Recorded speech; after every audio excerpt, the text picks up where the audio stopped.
Nagtaka ka na rin ba kung bakit si Jesus lagi ang iniinsulto, ang minamak sa social media, kahit dun sa Hollywood, yung mga big celebrities?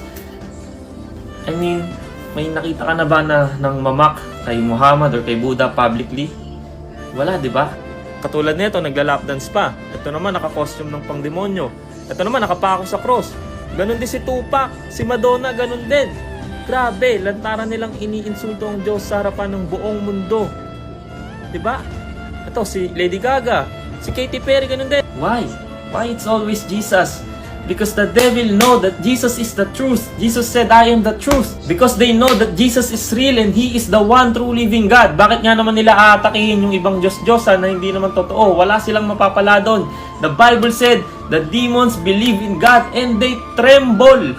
Isa lang ang kinakatakutan nilang pangalan, and that's the name of Jesus. The name above every other name. The King of Kings, the Lord of Lords. The devil knows his time is short. Kaya gagamitin niya yung malalaking platform niya, music industry, Hollywood. Kasi alam niya na pupuntahan niya eh. Ang gagawin niya na lang, mga hatak na lang yan ng maraming tao na makakasama niya. That's why it's important to know the truth. And if you have Jesus in your life, the enemy, Satan, has no power over you.